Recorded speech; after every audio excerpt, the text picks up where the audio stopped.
Hello, lovely students. Welcome back to another exciting literature class. Today's class will be looking at the themes in the poem Bat by D.H. Lawrence. The themes, remember we talked about the poem in our last class. Today we'll be looking at the themes in the poem Bat. Our lesson objective, by the end of the lesson, we'll be identifying the themes in the poem. Now, let's look at the themes. The first one is the theme of hatred. The poet considers bats as the ugliest of all creatures.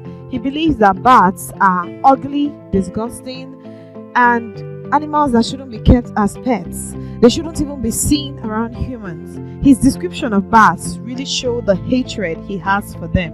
He sees them as an old rag, always sleeping upside down.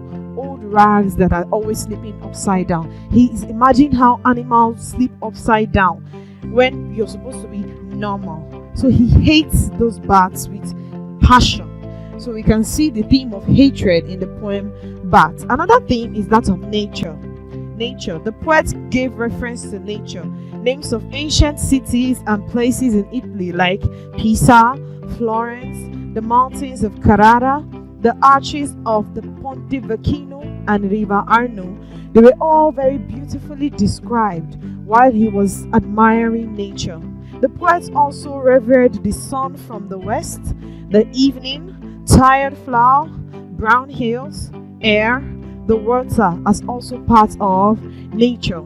So in a way, while pouring out his hatred for bats, he was also appreciating nature, the beauty of Italy, the beauty of the buildings, even the beauty of the sky itself, the evening, how the sun sets in the west. So that's the theme of nature.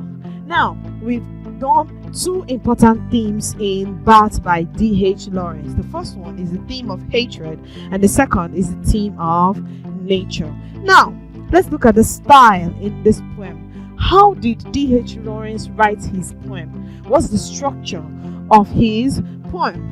The poem Bat is a 45 line poem written in uneven stanzas. The poem has one word and one line stanzas. Some other stanzas have 2, 3, 4, 5, and 6 lines. The poem is written in an enjambment form, meaning it allows the thoughts in one line to flow into the next line. So when you're having a poem that is in form of an iambic enjambment, it is like a sentence. The thought of one is flowing into the next line.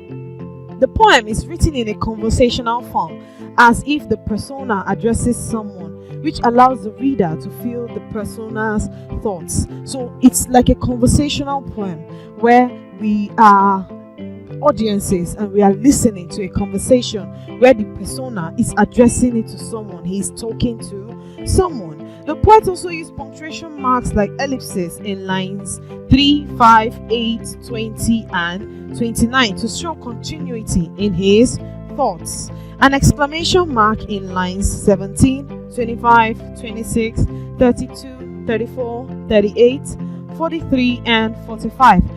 Using exclamation marks to express shock and to also express amazement in the persona's line of thought.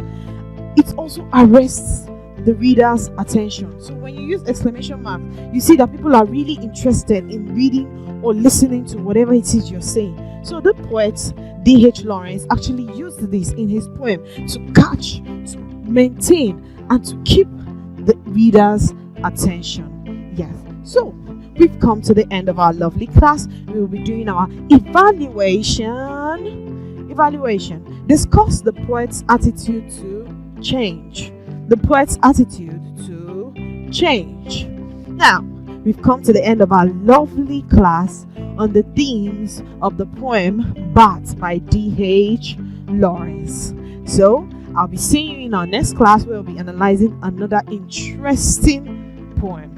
Until then, this is me, your teacher, saying bye for now, and I'll see you in our next class.